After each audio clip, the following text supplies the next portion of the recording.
యాక్చువల్‌గా ఏందంటే, ఈ రాజకీయ నాయకులకి ఎగ్జామ్ పెట్టాల. ఆ ఎగ్జామ్ గూడా డీఎస్సీ లాగానే ఎప్పుడు పెడతారో చెప్పకూడదు. ఎప్పుడు పడితే అప్పుడు పెట్టాలా. ఏ సబ్జెక్టు ఎగ్జామ్ పెడతారో అది చెప్పకూడదు. అంటే మాకు గూడా చెప్పరు గదా! ఏ సబ్జెక్ట్‌లో ఎన్ని పోస్టులున్నాయో లాస్ట్ మూమెంట్ దాకా చెప్పరు. అదే విధంగా వీళ్ళకి కూడా ఏ సబ్జెక్ట్‌లో ఎగ్జామ్ పెడతారో అస్సలు బయటికి చెప్పకూడదు.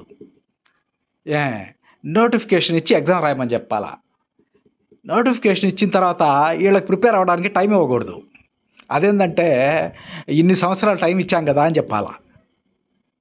కావాలంటే ఒక 5 సంవత్సరాల ముందు టైం ఇస్తాం. ఆ తర్వాత ఏ సబ్జెక్ట్‌లో ఎగ్జామ్ పెడతామని చెప్పకూడదు. ఆ విధంగా వీళ్ళకి కూడా మా డీఎస్సీ అభ్యర్థులు ఏ విధంగా నరకయాతన అనుభవిస్తూ ఉన్నారో వాళ్ళకి కూడా అదే టైప్‌లో ఎగ్జామ్ పెట్టాలి బ్రదరు. ఇది ఈ రెవల్యూషన్ తీసుకొని రావాల్సిందే.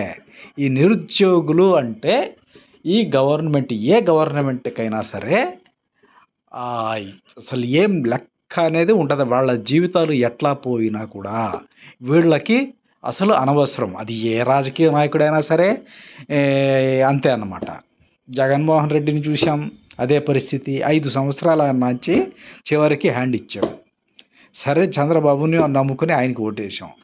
ఆయన కూడా చేతులు ఎత్తేసాడు. సడన్గా ఎప్పుడు పెడతారో ఎగ్జామ్ తెలియదు, ఎప్పుడు వేస్తారో తెలియదు, ఏ పోస్ట్ ఏ సబ్జెక్ట్లో వేకెన్సీస్ ఉంటాయో తెలియదు. ప్రిపరేషన్కి టైం ఇవ్వరు. వీళ్ళకి ఉండదు టైము. ఎందుకు ఉంటుందో అసలు అర్థం కాదు. అరే సంవత్సరం రోజులుగా ఖాళీగా ఉన్నారు నిరుద్యోగులు. 7 సంవత్సరాల నుంచి ఎదురు చూస్తూ ఉన్నారు, ఎప్పుడు వేస్తారా అని. ఎప్పుడు వేస్తారో ఎవ్వరికి తెలియదు. చివరికి ఆ విద్యాశాఖ మంత్రికి కూడా తెలియదు, రాష్ట్ర ముఖ్యమంత్రికి కూడా తెలియదు. మాకెలా తెలుస్తుంది? ఏదో మా లైఫ్ లీడ్ చేసుకోవడానికి 7 సంవత్సరాలుగా ఎదురు చూస్తా, గబక్కన వెళ్ళి ఏదైనా పనిలో జాయిన్ అయ్యావనుకో, అయిపోయింది నీ చాప్టర్ క్లోజు. గబక్కన ఇలా వచ్చి అలా వచ్చిపోమ్మా మెరుపుతీగ అన్నట్టుగా ఒక్కసారిగా మెరుపుతీగ అలా వచ్చి ఇలా వెళ్ళిపోద్ది. దెబ్బతోటి నీ లైఫ్ స్పాయిల్ అనమాట.